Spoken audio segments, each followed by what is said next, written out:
Olá, caros alunos. Agora vamos para a correção da atividade de revisão sobre racismo estrutural e Revolução Russa. Vamos lá. Número 1. Como os abolicionistas americanos previram, os problemas da escravidão não cessariam com a abolição. O racismo continuaria a acorrentar a população negra às esferas mais baixas da sociedade dos Estados Unidos. Mas, se tivessem tido a oportunidade de fazer uma viagem pelo Brasil de seus sonhos, o país imaginado por tanto tempo como lugar sem racismo, eles teriam concluído que, entre o inferno e o paraíso, não há uma tão grande distância afinal. Sobre o tema, é correto afirmar que, letra A experiência da escravidão aproxima a história dos Estados Unidos e do Brasil, mas a questão do racismo tornou-se uma pauta política apenas nos Estados Unidos da atualidade? Essa é falsa. Por quê? Porque a pauta abolicionista e de luta contra o racismo ela é tão antiga quanto a escravidão no Brasil. Letra B.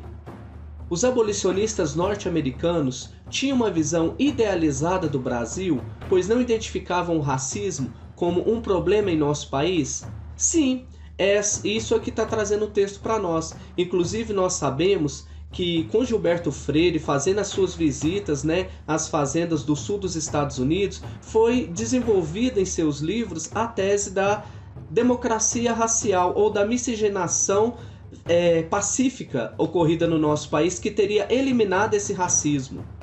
Letra C.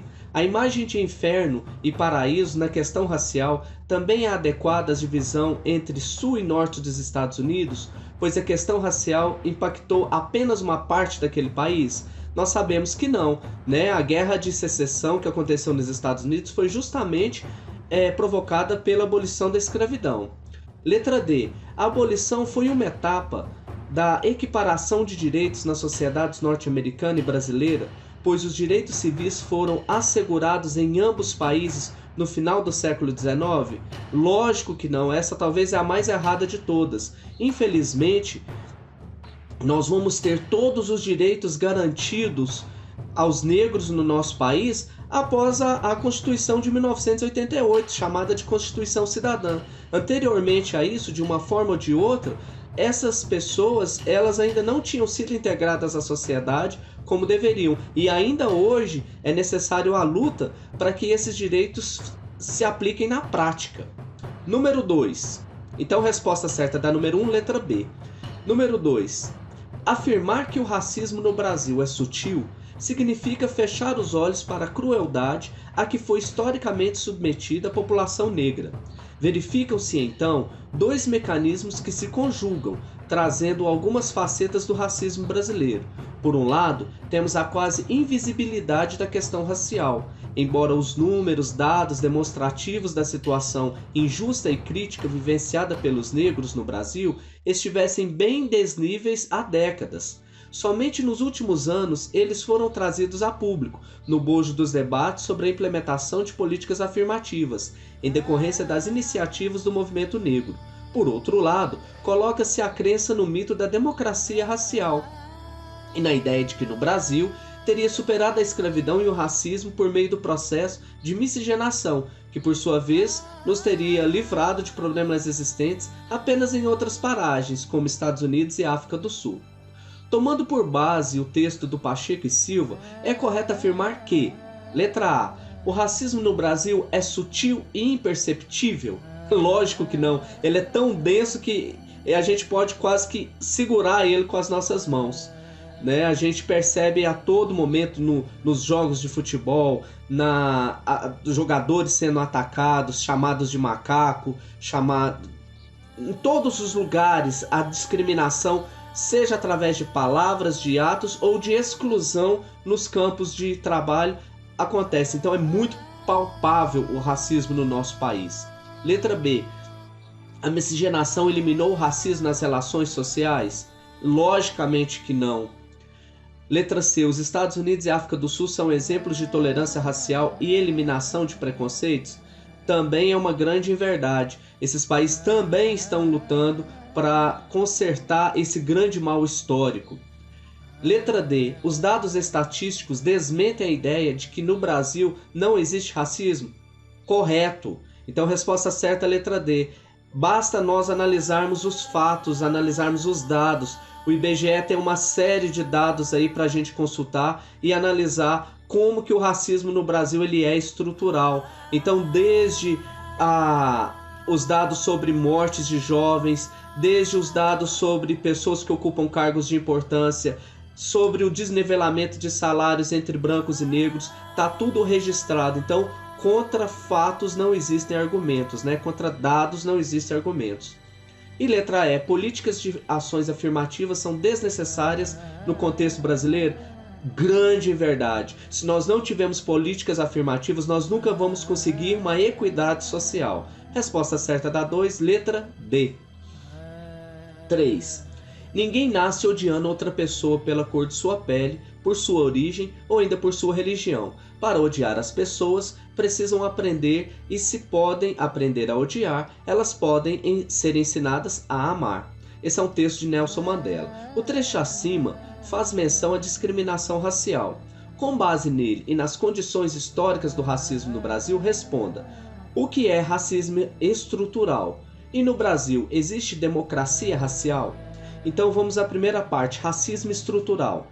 O racismo, ele apresenta-se de várias facetas. Ele pode ser inclusive individual, ele pode apresentar-se através da discriminação racial, do preconceito racial, mas quando ele está no âmbito estrutural, quer dizer que toda uma hierarquia social é baseada no racismo, é baseada na discriminação de uma etnia, de uma raça social dentro da estrutura do país. E o Brasil foi construído em cima dessa discriminação, dessa estrutura racista, né?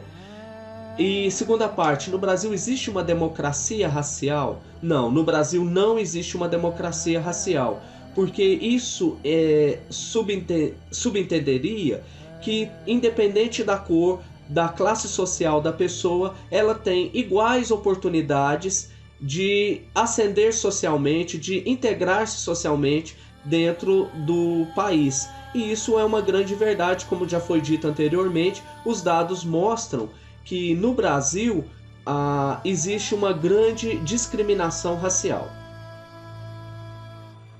4. Entre os anos de 1904 e 1905, uma série de derrotas militares do Império Russo em guerra contra o Japão abalou a já fragilizada base do governo czarista de Nicolau II. Essas derrotas pioraram ainda mais as condições de vida da maioria da população pobre e miserável.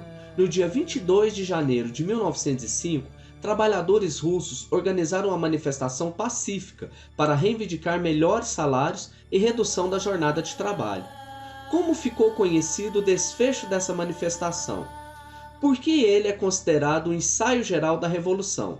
Então, em 1905, uma revolução pacífica estava tentando entregar um documento pedindo melhores condições para o czar. Mas como ocorreu um grande massacre, isso fez levantar as tensões, surgiu uma série de revoltas pelo país.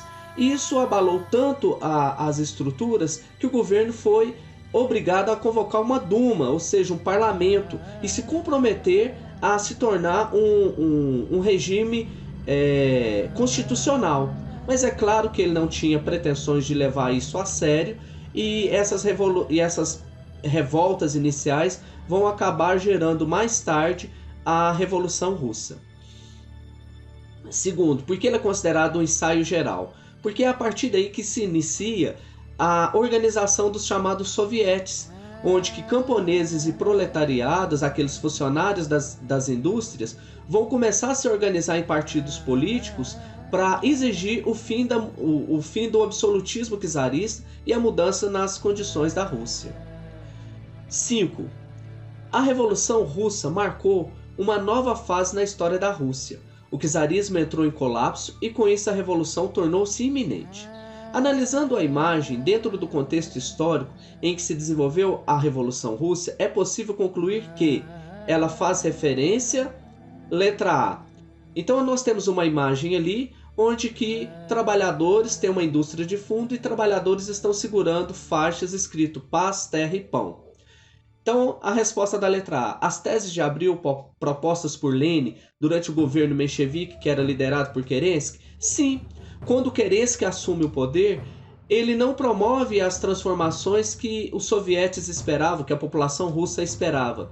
Então, através das teses de Abril, Lenin vai trazer uma proposta mais radical para aquela revolução que estava iniciando. Letra B. Ao Domingo Sangrento, por meio do qual a população russa saiu às ruas para reivindicar seus direitos? Não, isso aí é anterior às teses de Abril. Como nós vimos, isso aí ficou conhecido como ensaio geral. C. A revolta do encouraçado de Potemkin, quando os tripulantes saíram às ruas apoiados pela população, demonstrando insatisfação contra a situação social vigente? Também não. A guerra civil após a derrubada do czarismo, na qual os sovietes reivindicavam melhorias na legislação trabalhista? Também está incorreta. A Revolução Branca, que ocorreu após a aliança entre bolcheviques e mencheviques, na tentativa de criticar o czarismo? Também não. Vamos para o número 6. Em 1915, enquanto a dinastia Romanov comemorava seu tricentenário, a Rússia vivia um desastre militar. Com os combates da Primeira Guerra Mundial, os alemães conquistaram boa parte do território russo. Mais de 1,5 milhão de soldados foram mortos. No início de 1917, a Rússia estava aniquilada militarmente e desorganizada economicamente. Ocorriam desabastecimento, escassez e distúrbios populares. Em fevereiro e março irrompeu a revolução contra o czar Nicolau II. A burguesia russa rapidamente instalou o governo provisório e uma Duma. Pergunta: por que a primeira etapa da Revolução Russa pode ser entendida como um golpe de Estado reformista? Pessoal, a primeira etapa da Revolução Russa, ou Revolução de Fevereiro, é uma etapa onde que os mencheviques vão assumir a liderança do governo provisório através da figura de Kerensky. Porém, esse governo ele vai tentar centralizar o poder ali nas suas mãos e não vai promover as mudanças que a população desejava, principalmente a saída da Primeira Guerra Mundial. Então, essas mudanças, esse novo governo, ele já estava integrado na Duma, promovida pelo czar Nicolau II. Então, acontece apenas uma troca de poder de pessoas que já estavam ali dentro do campo político.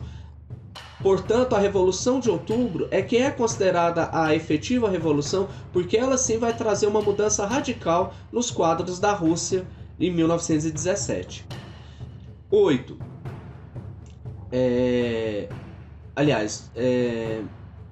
Número 7. Seja como for, o comunismo não se limitava à Rússia. Uma das minhas primeiras experiências políticas, quando me tornei membro do Partido Comunista, na época em que ainda estudava em Berlim, foi uma discussão com um companheiro responsável por meu recrutamento.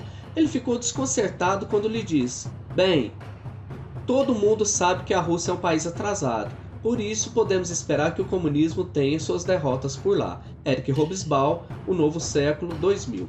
A afirmação do estudante de Berlim e futuro historiador inglês baseava-se na ideia de que: letra A. As revoluções operárias vitoriosas ocorreram ao longo da história nos países mais industrializados? Não, a gente vê que isso é justamente o contrário. B. As rupturas sociais radicais inauguradas pela Revolução Francesa deram origem a regimes totalitários? Também não.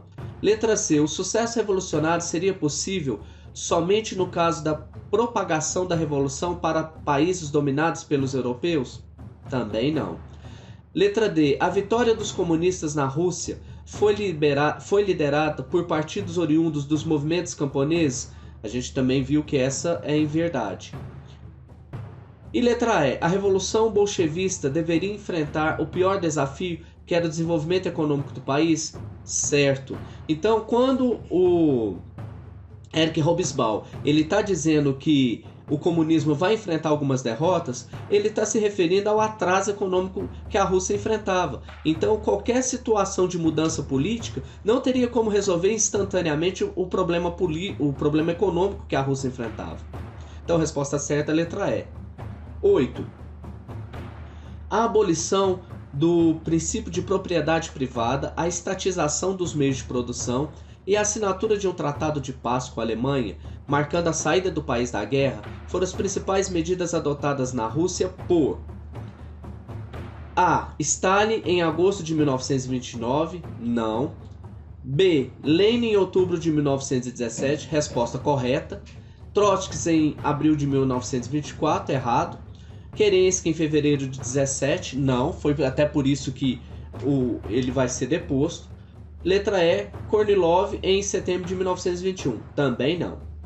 9.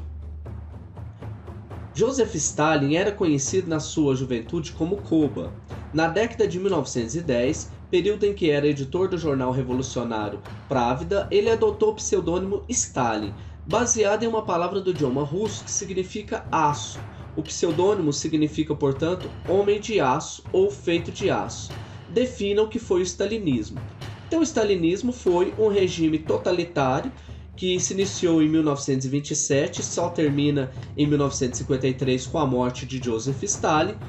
Ele tem um caráter comunista e ele vai promover um aceleramento da economia russa que vai chegar até o posto de segunda economia mundial, vai liderar a Rússia junto com Estados Unidos e Reino Unido contra a Alemanha, contra o nazismo na Segunda Guerra Mundial. Mas porém vai ser um regime marcado também pela censura, pela perseguição política, por condenações. Então é um regime também ditatorial. 10. Durante o seu governo, Stalin promoveu a coletivização da agricultura, tomando todas as terras produtivas do país e passando a posse delas para o Estado. Voltou-se contra os grandes fazendeiros e impôs uma política que resultou na morte de milhares de cidadãos ucranianos. Esse evento ficou conhecido como: letra A, Massacre de Babi Yar? Não. Letra B, Massacre Eslavo? Também não. Letra C, Holocausto? Não. Letra D, Genocídio Soviético? Não. Letra E, Holodomor? Resposta correta.